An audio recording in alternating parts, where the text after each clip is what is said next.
badi waxaan maqalnaaba ama aan aragnay in tuugo ay dhigteen jidgooyooyin. Arrinta maanta muuqaalkeena kaga hadli doono waa ay ka duwan tahay. Muuqaalkeena maanta waxaan idinkula wadaagi doonaa xayawaano dhigtay jidgooyooyin aan caadi ahayn. Haddaba inta aynaan muuqaalka u gudagelin, waxaan ka codsanaynaa inaad like saarto muuqaalka si dhiirigelin noogu noqoto una soo badino muuqaalada noocan oo kale ah. Mahadsanid. Wadadan dhexdeeda waxaa socda mas aad u weyn oo ay duubeen kaamirooyinka qarsoon. Wadadan waa wada ay marayaan baabuurta dadweynaha. Waxaa mar qura laga warhelay asigoo mas aad u weyn dhex goynaya wadada dhexdeeda. Waxaa istaagay dhammaan gawaaridii maraysay wadadan ilaa maskii dhanka kale kaga gudbay. Maroodigan xanaaqsan ayaa maalin waxa uu ka soo horbaxay laba qofood oo mooto feekoma ah wata. Markii ay arkeen labadii qof waa ay orteen ilaa uu ka haray maroodigii.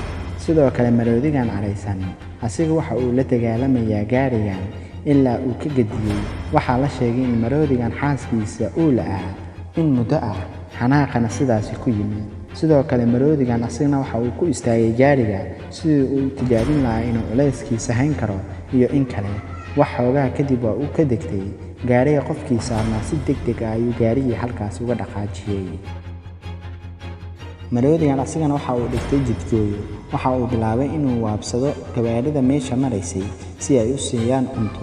Mootooyin iyo gawaari dhowr ah ayaa ka cararay, halka qaarkoodna ay cunto u tuureen. Waxaa meeshii soo maray gaari kale. Waa uu u istaagay qofkii gaariga waday, waxa uuna u tuuray xoogaa cunto ah.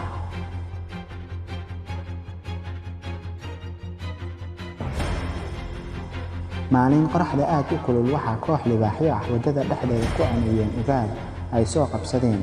Halkaas waxaa ku wada istaagay dhammaan gawaaridii meeshaasi maraysay. Xoogaa kadib waxay u baneeyeen wada yar, sidii ayayna gawaaridii si tartiib ah u mareen.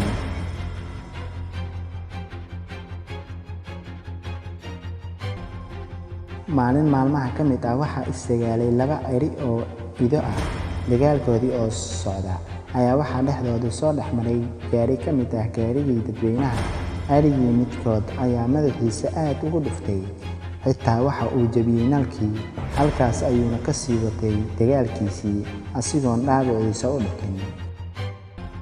Haramcadkan waxa uu wadada dhexdeeda ku qotay sagaaro uu ugaarsanayay. Markii uu qabtay ma uusan dilin, waxa uu iska fiiray dhinacyadiisa, kadibna sagaaradii ayuu dilay, waa uuna iska cararay.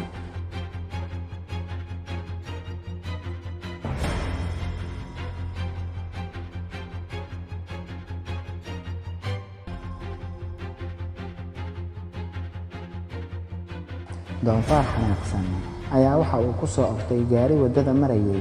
Waxa uuna u garaacay si aan caadi ahayn. Dhowr jeer ayaa waxa uu isku dayay inuu gaariga gediyo, laakiin waa uu ka daalay, waa uuna ka tagay. Haddii aad nala soo joogtay ilaa dhammaadka, like saar muuqaalka. Mahadsanid.